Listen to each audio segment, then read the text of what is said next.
do you work game theory into economics?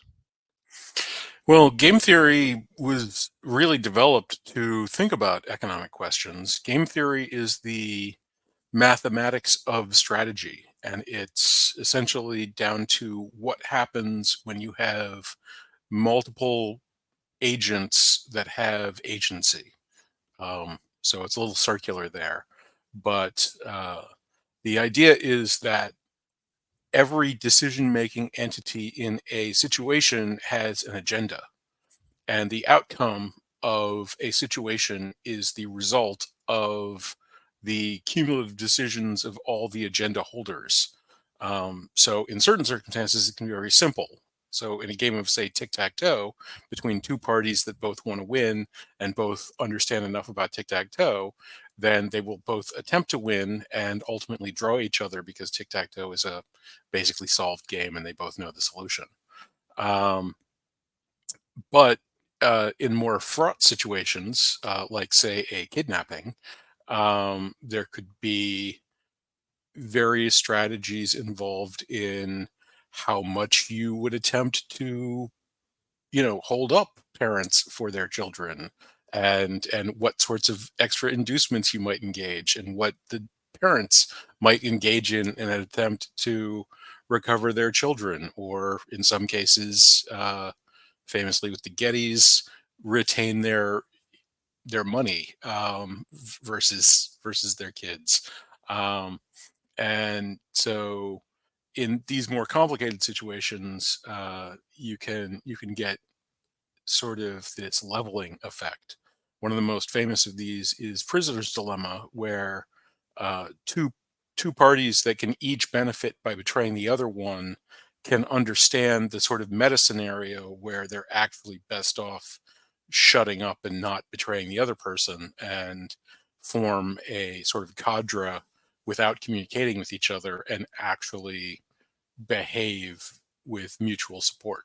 Um, and in economic circumstances, uh, we have this sort of push pull. It's even more complicated, where producers and consumers want to, and in fact need to, come together to exchange. Somebody that's running a professional farm couldn't even begin to eat the amounts of food that they produce on a regular basis. Uh, you know, in the course of 1 year, you produce enough food to feed yourself and your family for centuries. However, um, the flip side of that is that while they need that exchange to occur, they have very differing opinions about what level that exchange should occur at. There is a highest possible price that you could sell for, where the other person would be operating in poverty and just breaking even and just good enough to keep going. And there's an absolute lowest price, where the person selling would be operating in poverty and just barely able to keep going, but actually make the deal. And there's a space between these two extremes that the two sides could even violently disagree about. So this mutual beneficial agreement, I guess it paves way for longevity. So let's say like farmer A charges way too much for farmer B, but they won't be in business for too long. Well, so it's interesting you bring up longevity, because this is one of the insights that game theory brought to sort of general practice, and it's a great rule of thumb thing to understand for lots of people. Uh, if you're going to be playing the same game over and over and over again, this is what's known as an iterated game. Uh, then acting to your maximum benefit in this specific game that you're playing right now, but then producing bad opinion and sort of counteraction against you in all future games, becomes a bad strategy for you to deploy. And so, as I was talking before about how prisoner's dilemma can reach the state where the two people will cooperate even against their own interests and against their ability to communicate with each other. That's how that happens. If you know that the guy that you betray today is going to be around tomorrow, and the reputation of you as a betrayer is going to follow you around, then taking the risk becomes not that much of an issue for you. And so this is a general principle for generally better behavior and more cooperative behavior across all societies, is that um, you you don't want to create situations that have finalization. People should always have sort of an open-ended possibility of future and tomorrow, in order to always be paying attention and playing the metagame, not simply taking everything they can in the moment, but setting themselves up to be in better and better and better situations in the future. And this can, of course, be challenging because even societies cannot guarantee that there will, in fact, be a tomorrow. So sometimes situations just fall apart. Yeah. The hard part is bouncing back. Right. Yeah. That's a whole other branch of conversation. This notion of goodwill between one party and the other in hopes of a brighter future is something that's, I guess it's a part of instant gratification. While it's better to choose delayed gratification. Yeah. So that again, it's a thing that becomes complicated.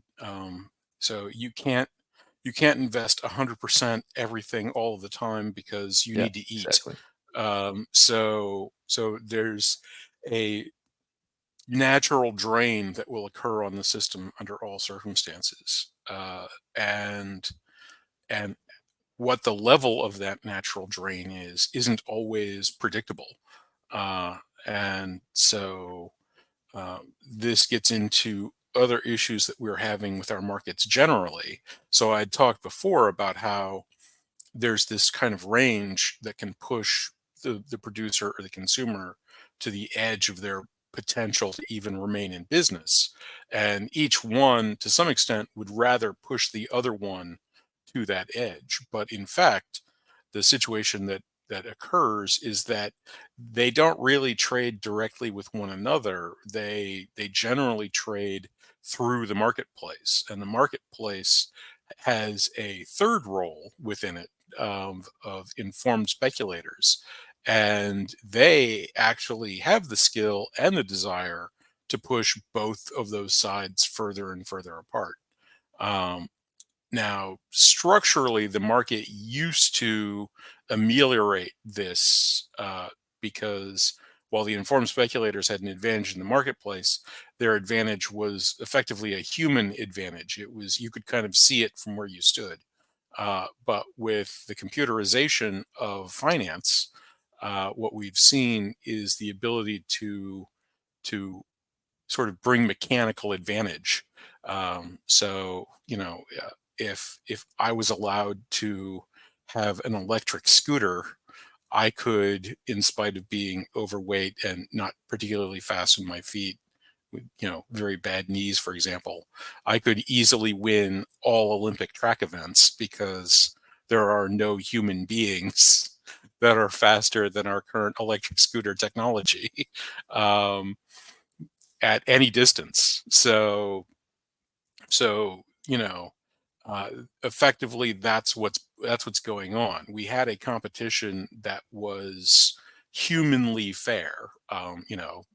Obviously, a race between you or me and Usain Bolt isn't, in the strictest speaking terms, fair. I mean, he's going to win without really even trying, in spite of having been retired for a while. But um, you can see that from where you are. But a competition between anybody, even Usain Bolt, and a drag racing car or something like that, that's not even humanly fair. And that's what's been going on for about half a century now, as computers have taken over. And so that's created a situation where the entire marketplace is destabilizing itself in ways that is spreading that distance out. So within that marketplace, as you said, speculation, how much of trade is affected by speculation? 100%. Yeah. So the stat I always go back to, in the 80s and for much of history before then, the ratio in commodity markets between trades being made for delivery and trades being made for trading purposes, basically speculative trades, was around 8 to 1, maybe in some cases 10 to 1, that kind of range, 8 to 10 to 1. Uh, uh, uh, these days, it's more like 50 to 1. So Yeah. uh, it used to be 10 to 12% of the participants in the marketplace were people that needed this trade to operate their business, and now it's 2 or 3%. Why the sudden drop? Well, it wasn't sudden; it's been progressive, but the combination of moving towards electronic ordering and strategizing and electronic processing meant that the markets themselves have been able to continuously lower the price that they charge people to use their venue, and as that price goes down, which you would think would be a good thing, uh, something like a Sam's Club or a Costco where you have to pay to be able to pay. If you could pay less, that would be great, right? So that's sort of what it's sold as. But what it actually does is provides people opportunity to make many, many more trades. And the speculative traders don't really have an economic interest in making deals that make sense. They simply need counterparties that are acting more dumb than they are. And so the increased trading frequency, the increase in trading volume decreases the portion of trades that make sense, and that makes for more exploitative opportunities, and that muddies the water. And the muddier the waters are, the worse deals that the people that are actually paying for all of this and need it will accept. And so we have this bizarre situation where nobody's making obscene profits. Um, uh, the everybody's actually struggling more than they used to on an individual basis, but suddenly there's a lot more middle than there used to be. Uh, and so the drivers are working in the wrong direction because we have an incentive system that doesn't converge towards happy cooperation. We have an incentive system that's converging towards chaos and war. Anarchy unfolds. Yes, yeah, and so this is not exclusive to the financial system. This is a general problem Yeah. human beings Broad have range. with, yeah, with having access to computers that are capable of simulating human behavior. We're starting to see this now in other forms with these AI programs coming online. Um, even like Onlyfans models are complaining about their little, tawdry niche being flooded by AI generated versions of themselves. And it's been affecting our political system. You know, robocalls. You may have been called up by, Barack Obama or George Bush or Bill Clinton to urge you to get out to vote. Obviously, these gentlemen didn't actually make those calls, but they made decent recordings in call centers and so on, made that happen, and that can be made significantly better. At this point, creating, famous person versions is so simple that people do it as jokes. I've seen I've seen the presidents bantering with each other while playing, Halo and stuff. So, Yeah. um, So where do you think that's going next? The future of AI with deep fakes and people who can customize their own women. our institutions are in a state of complete collapse. Uh, it, in fact, I wouldn't be surprised if historians had access to this period, then they wouldn't actually have claimed that our institutions were already gone, just as uh, Rome didn't decide for itself that it had fallen until the Attila the Hun invasion and sack of Rome. But, in our schools, we learned that Rome fell, centuries before then with the collapse of the Western Empire and the return to banditry of Europe north of the Alps. Um, we don't really consider that the Roman Empire anymore, but they did. They were like, "Hey, everything's fine. Who cares about the provinces?" Oh crap! You know, Central Asian horse lords came in and burned everything. Well, I guess it's over. So yeah, I think that historians wouldn't consider our institutions to even exist anymore. Examining it from that perspective, and I don't really think that they presently exist. I think they're broken beyond use, and we are seeing that now in our day-to-day lives with things like the CrowdStrike, collapse of millions of simultaneous machines, airplanes falling apart in the sky, uh, a political, cycle that the likes of which we haven't seen in this country ever, with crazy things happening on basically a daily basis. Um, the assumptions that are built into our finance, education, politics, everything is that effectively every communication that you can encounter is the result of a human person. Um, if you get a newspaper, sure, there's a printing press. They made thousands or millions or billions of copies, but the article you wrote, somebody had to sit down and write that. Sports Illustrated was forced to admit that they had AI production of things long before people had really heard about ChatGPT. They were using sort of earlier examples to churn stuff out. Somebody else had to turn some Emmys back in. People haven't had to do that in the respectable press yet, but I would be deeply shocked to learn that everything that everybody's done has been above board. Um, there's there's been numerous creativity scandals where AI art, unattributed, is being pushed out in copyrightable and copywritten, publications.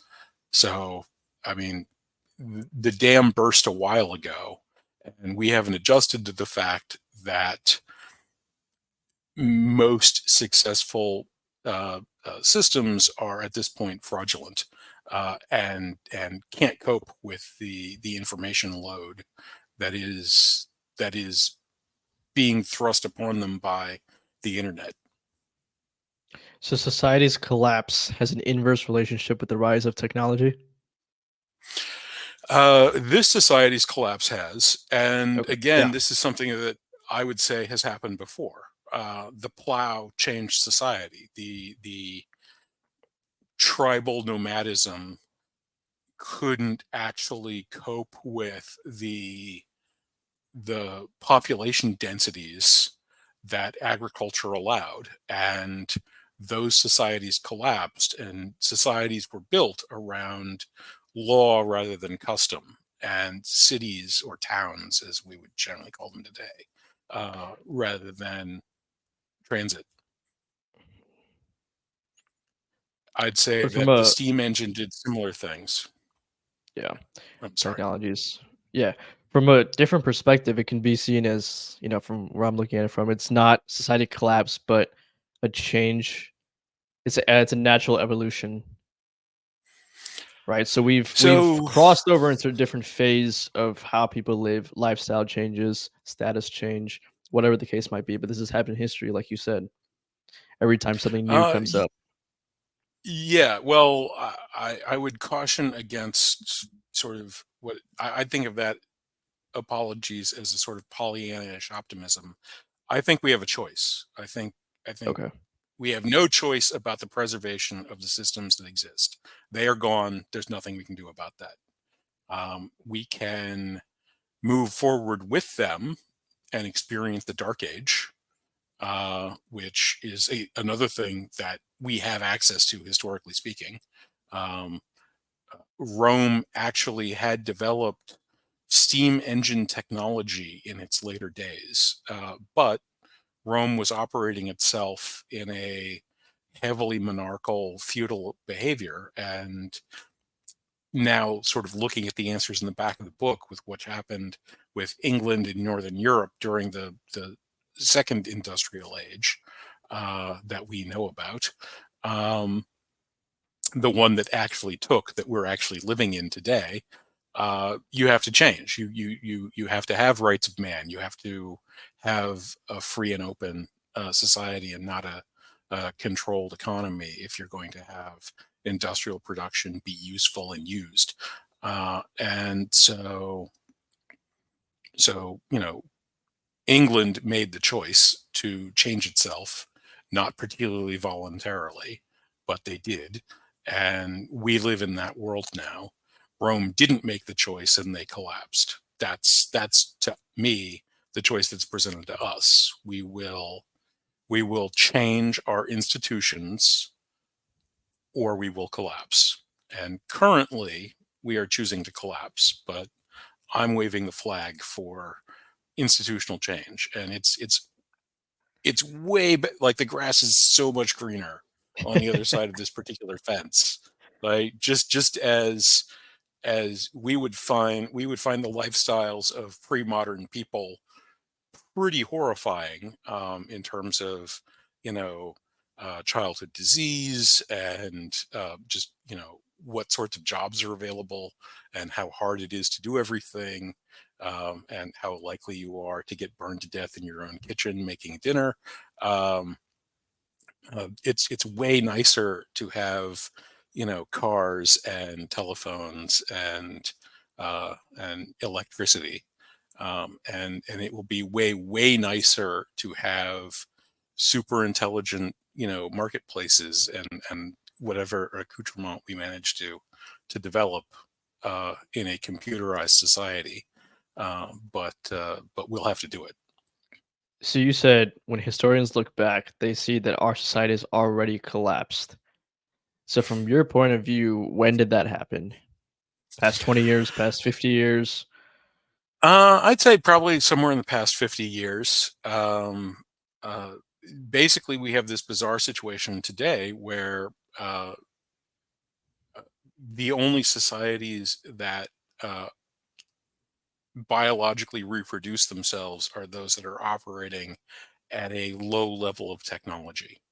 um, and and we have a incredibly sharp negative correlation between things like cell phones and social media and human reported well-being, to the point where a long-term longitudinal study the United States has been doing for like decades and decades. The new cohort that was brought on board a year or two ago, for the first time, reported a majority of entrants in the sort of bottom mental health category. You know, uh, so most of our teenagers are suicidal ideation, zero connection, all that kind of the bad stuff, basically. Yeah, that strikes me as collapse, and and critical infrastructure failing, due to transparently criminal activity with things like computers and airplanes, and many other examples can be come up with. Those are just ones that are incredibly photogenic, and so they're in the news. Um, Strike me as perfectly reasonable examples of exactly what I'm talking about. This collapse of society can only be changed, like you said, by change of institution. So how does one go about changing those institutions? Is that a mindset shift that has to happen?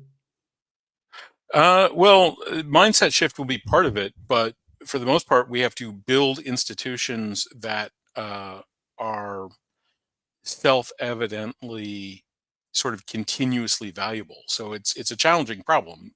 You have to come up with modus vivendi, ways of life that are beneficial to the people that adopt them.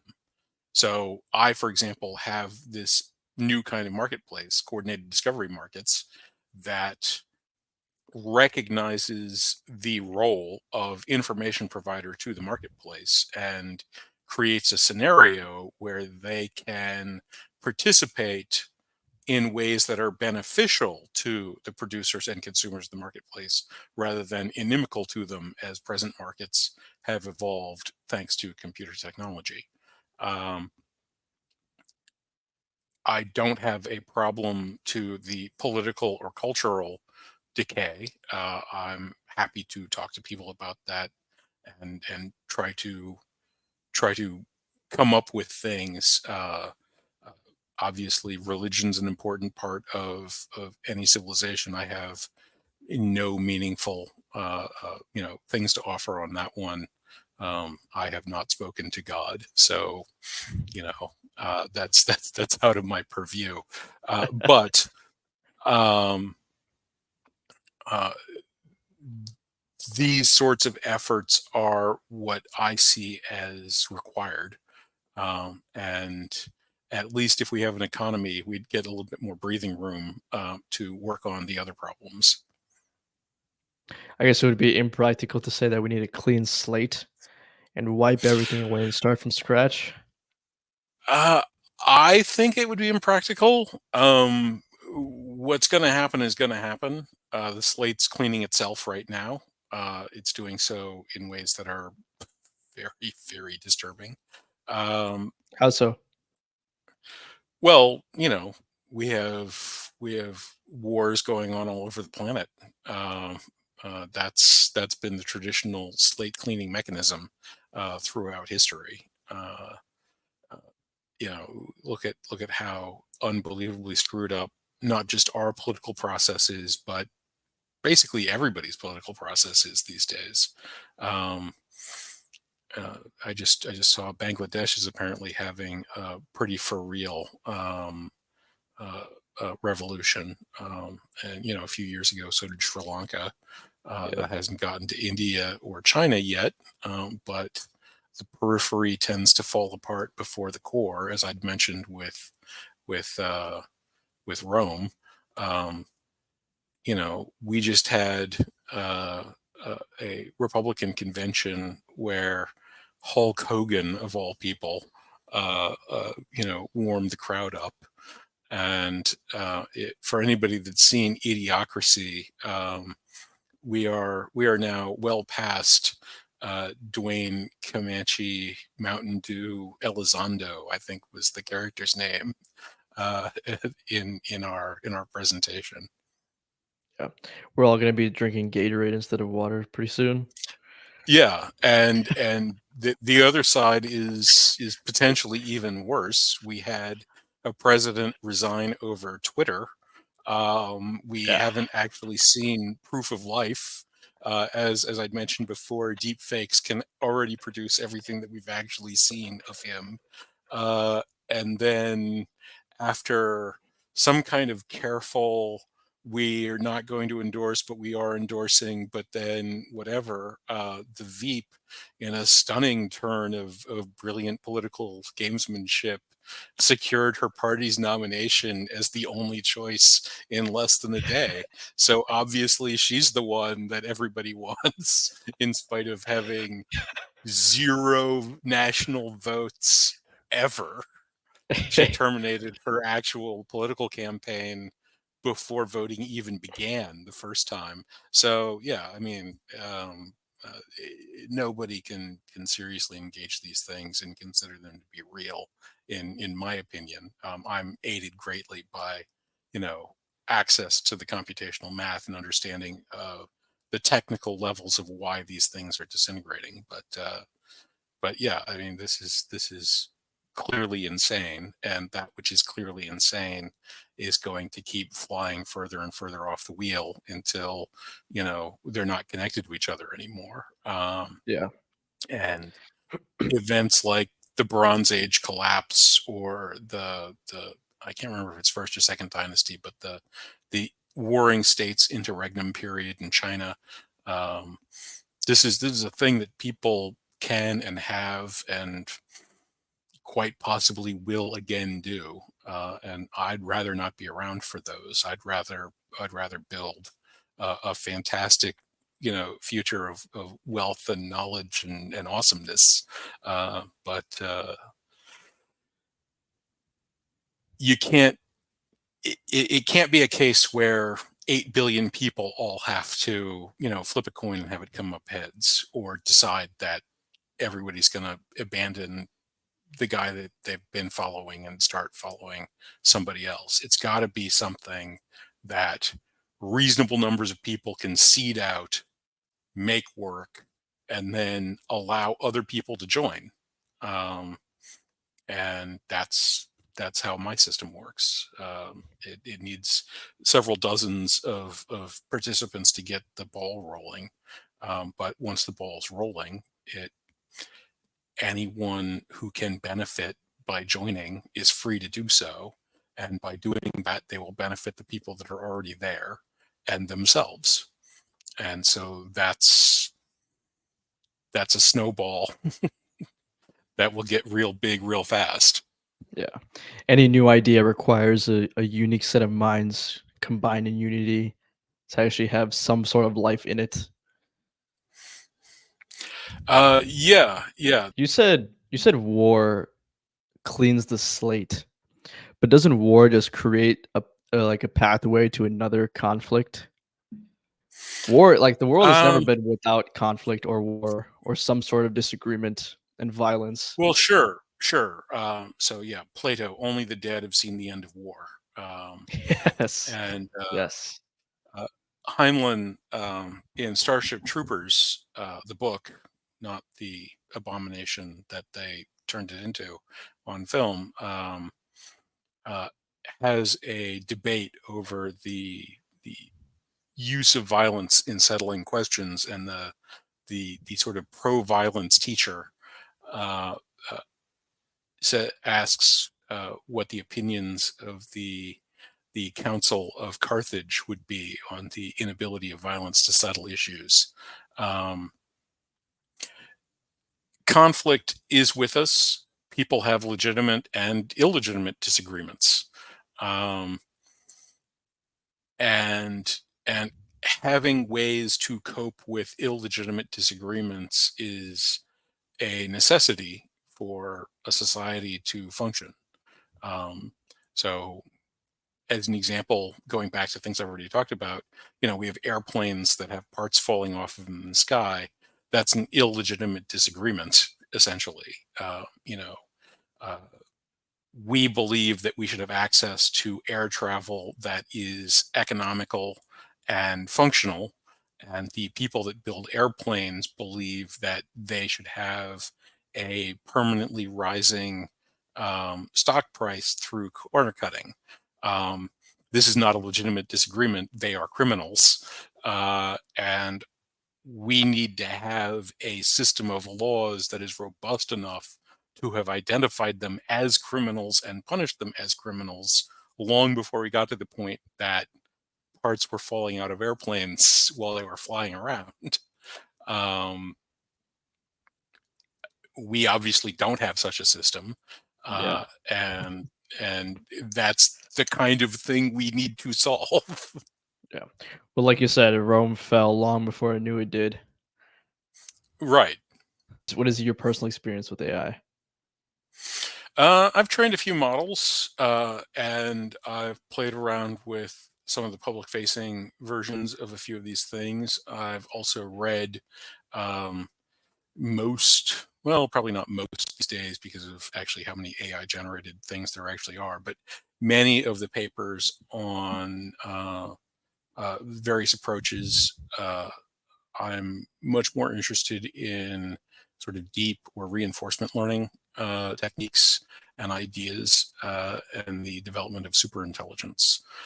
I've also done independent work on um, sort of this idea of superintelligence, and that work is where my marketplace comes from.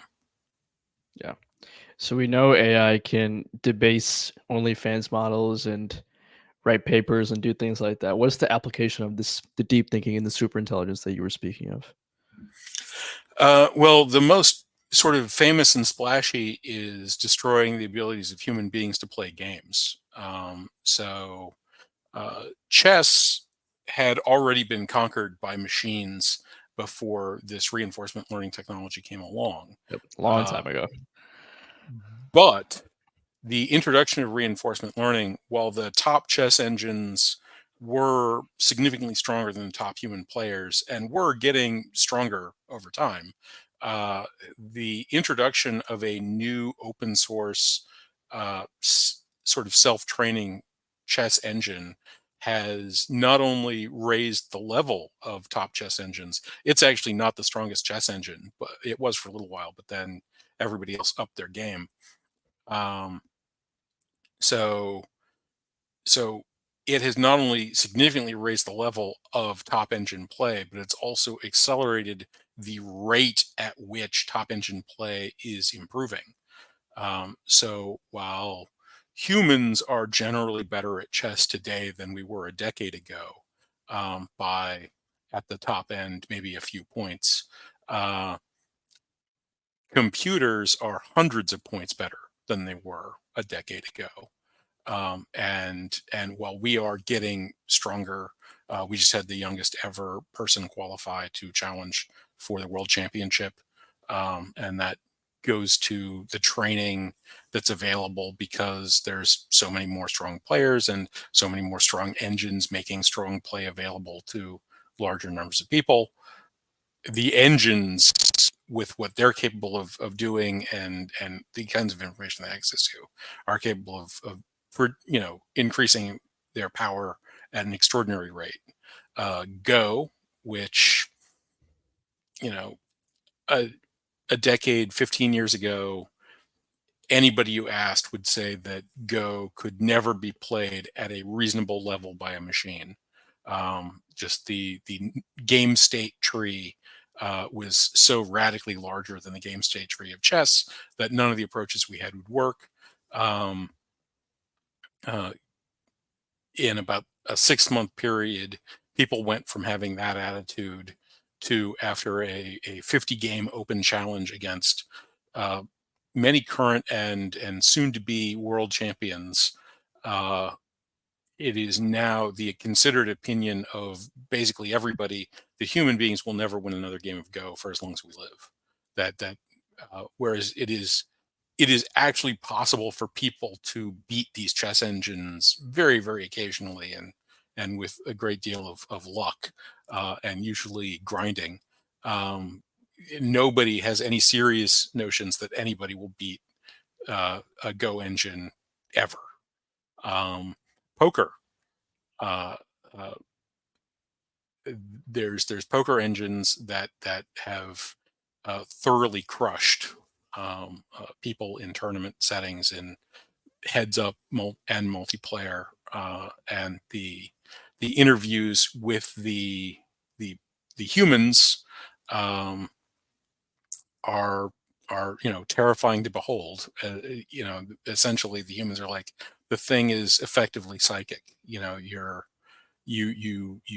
look at your cards, you form a plan. You're like, if they bet X, if they bet more than X, I'm going to do this. If they bet less than this has also been applied to scientific process. So, and a large open problem that's been around for, again, decades is protein folding. Google claims that they have a system that appears to have solved that problem. And they also have a paper out claiming that they've built a harness around that system that allows them to reverse it, that was the real gold, because at that point you can develop biologically and chemically interesting proteins at whim. And so they claim to have produced a protein that will depolymerize plastics. And we'll see how that works out. They also radically increased the number of known crystalline structures, which is a potential bonanza for the field of material science. Another fairly intriguing thing. So, are you familiar with the Millennium Problems? No, I'm not.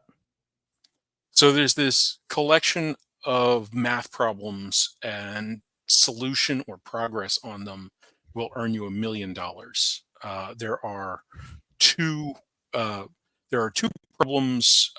One of them sort of predates, and it had $1 million prize attached to it, and its solution was, I believe, sort of the genesis of the creation of this thing. So Fermat's last theorem was solved by a guy named Andrew Wiles, and he got $1 million prize for solving this really big open problem. There was a second problem called the Poincare conjecture, and this other guy,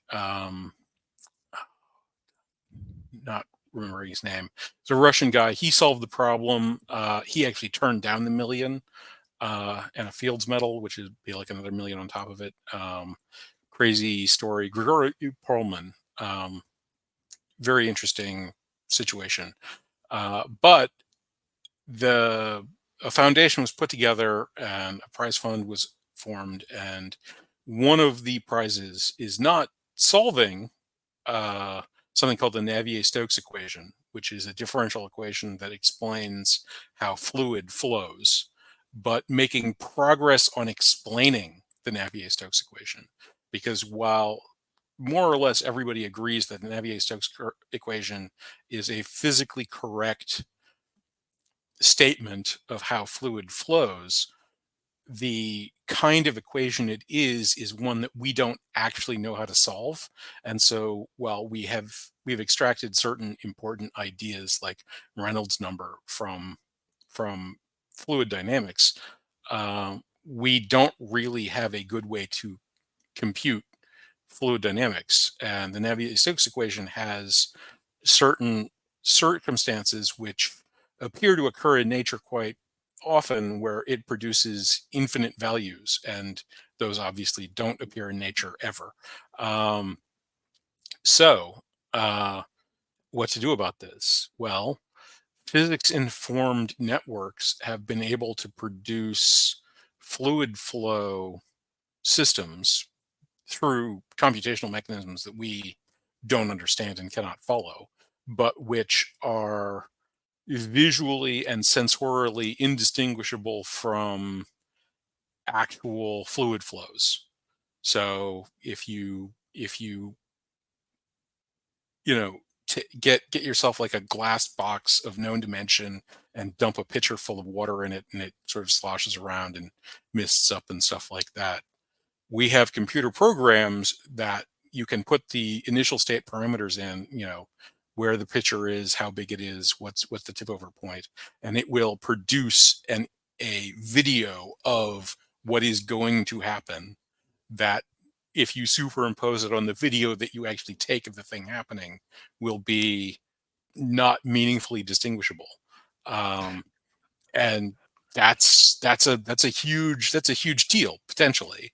Yeah. Uh, Yeah. It's a big particularly step. if any kind of work can be done to extract what it is that's actually going on inside the model, that is perhaps some more general or more computable or more something version of whatever the Navier-Stokes equation is doing. So yeah, I mean, there's some really enormous potential in the deep learning space. Is one facet of that potential that this technology is so advanced that you've been able to create a different reality, or maybe even a projection of the reality that is yet to come? Well, that's projection is something that people get really fascinated by. I'm not as fascinated by it as others are, Okay. but uh, the there are there's a class of problems, and I would say economics is in this class of problems where it's a kind of red queen's race. So the harder you work, the harder you have to work. The carrot stays out in front of the donkey because it's hanging off of him. Um, and in an economic scenario, uh, which is the thing that we most care about predicting, generally speaking, uh, you not you not only have to think about what sort of physical universe is going to do, but you also have to think about the independent interests of all of the other people in the system and what they want and what they're going to be motivated to do based on the options that they see in front of them and what they actually desire.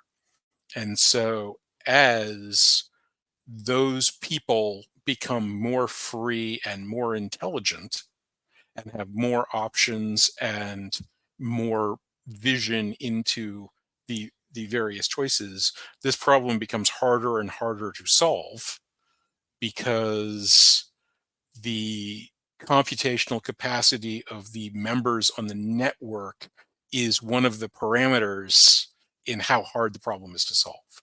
And that's why, for me, um, my solution of an alignment first scenario that creates a venue where all of that networked brain and computing power is actually yoked to something that is provably beneficial is the only meaningful approach that then allows this new extraction of superintelligence. So my approach of negotiation games is a completely novel way to approach superintelligence from the alignment first perspective. Okay. What are some arguments you've seen against AI? Uh, well, there's numerous counter arguments. There's the old school alignment arguments about the dangers of general superintelligence, where if AI has superior cognitive function and self awareness, its motives could be or would be unknown, and its ability to pursue those motives would exceed our capacity to comprehend them.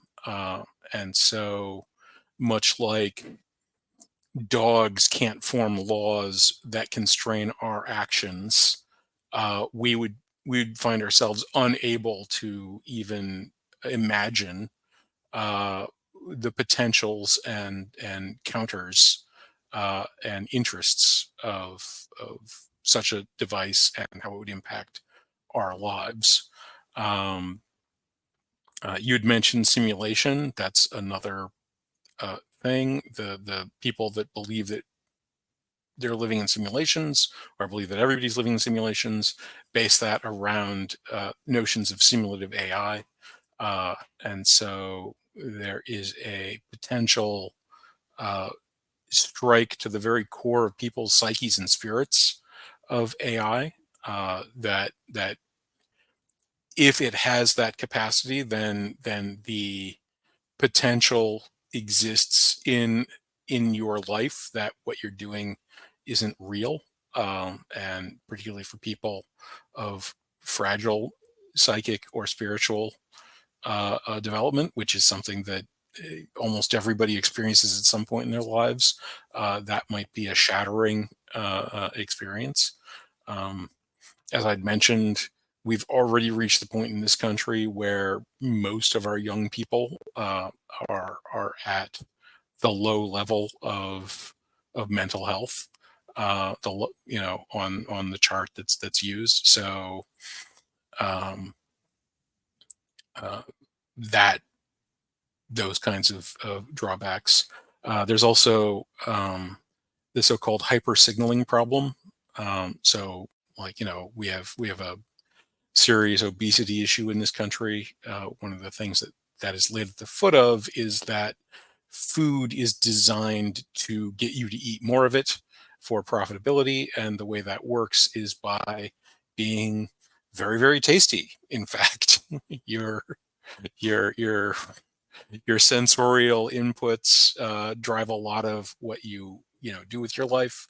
Um, why bother producing better product or a better society if we can AI solve the sensorial input problem and just create hyper addictive cycles to narcotize and kill ourselves? And that's a very real possibility. Do you see? I think it was in the 70s where scientists put a button and then something into the pleasure center of a woman's brain, and then she kept hitting it. Yeah, yeah, yeah. That was also famously done with rats. Right. The Michael Crichton wrote a novel, which turned into a film, as many of his novels do, called The Terminal Man, where uh, somebody has brain surgery to give themselves a network to deal with a seizure problem, and basically discovers that murdering people causes the network to activate. So they were I think basically trying to stop him from having epilepsy, but they accidentally turned him into a serial killer because now murdering people is how he presses the button, and he's just pressing the button as many times as he can. Um, From a human perspective, we created AI. So is it safe to say that we are in a godlike position? But if AI ever does become, like you said, sentient or superior to us, we have a mode of turning it off or some some well, kind of sleep hold.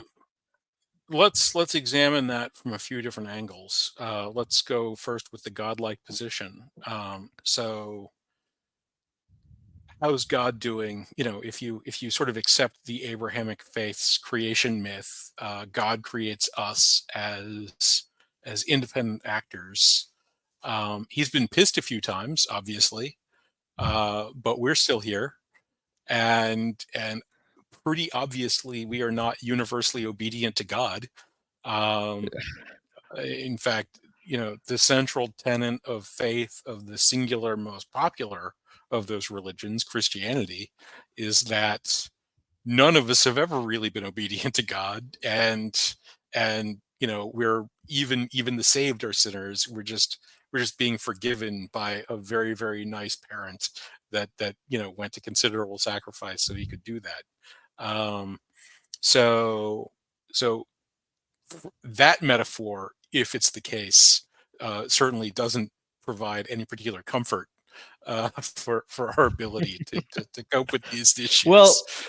when you look at it from that point of view, God, even though we have been disobedient, God, we have never been in a position where we were more powerful than God, as in with AI. We've never overcome God. But in this kind of scenario, there is the worry that AI becomes so powerful that we ourselves become inferior to it. Right. Well, so that becomes sort of my sort of second prong, is that to say that we're in a godlike position, I think, is highly inappropriate.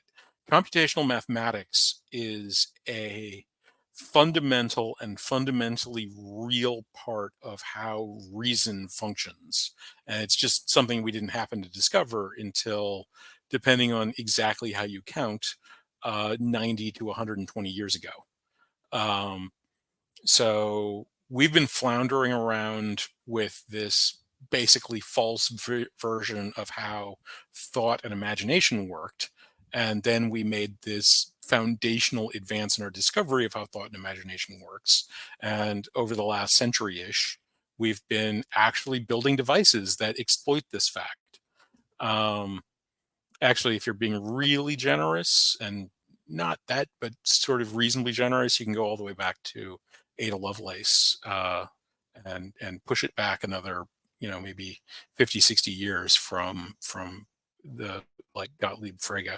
But um, in that context, uh, our godlike, position, I think, goes away completely. And our position is a bit more like, domestication, where this is a thing that is natural.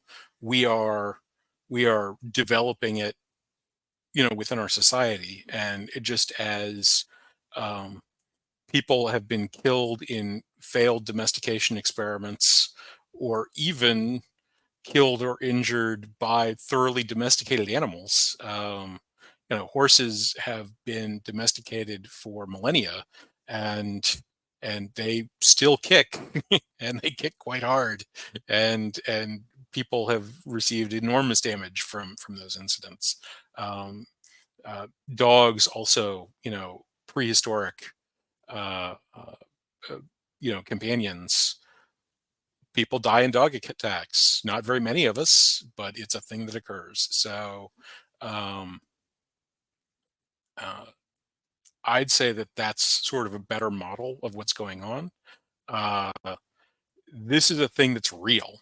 The mathematics is quite clear. It's very important. It's very consequential. It's very consequential, not just, the computer that we're using to talk to each other, but um, consequential mathematically, where the existence of the capacity for that changes the way that you have to do proofs. It changes the way that you have to think about approaches to problems, um, and and that we're struggling. We're in the early phases of figuring out how to deal with this. And so, from that perspective, again, if AI is a if if AI could the existing inference AI could easily turn out to be a failed domestication experiment of a beast that's not amenable to that particular approach. And just as if one were to attempt to tame a pride of lions, it might work out for you, and you might, get a circus act out of it, and it might not work out for you, and you might get eaten. Um, and and whether or not you would have the ability to decide, um, particularly in the moments before being eaten, to switch off to the circus track, I can't offer you a lot of hope on that one. So how about the alternative where you are successful in domesticating this beast, but occasionally, like we said, the horse and the dog, occasionally it will turn around and bite you. Well, again, so this goes back to something I've said before. I don't see AI as dangerous in the kind of, power of General God, way. smite us, Okay. Terminator, whatever.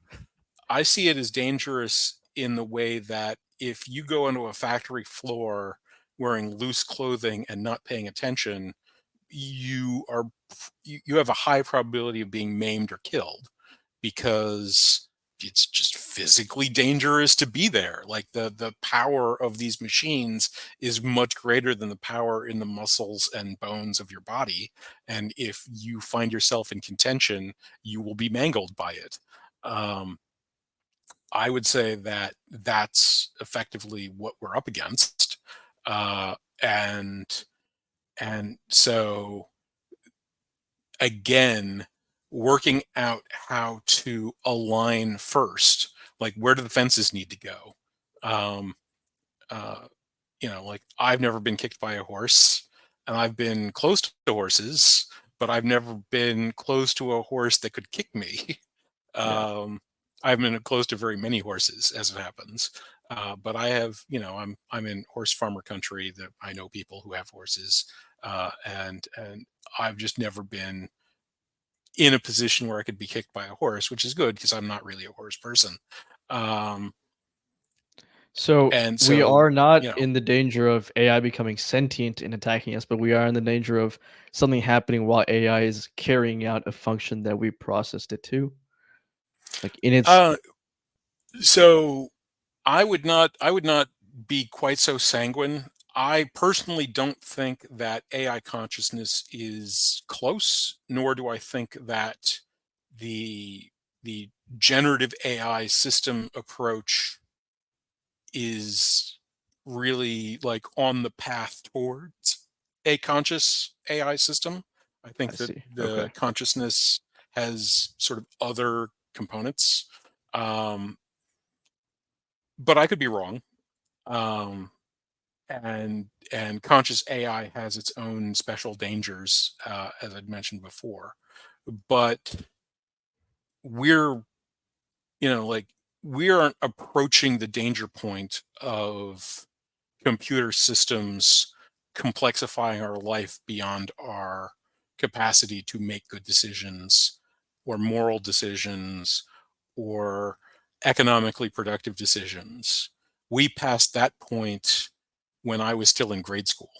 Like that happened decades ago. Um, and that's dangerous enough, basically.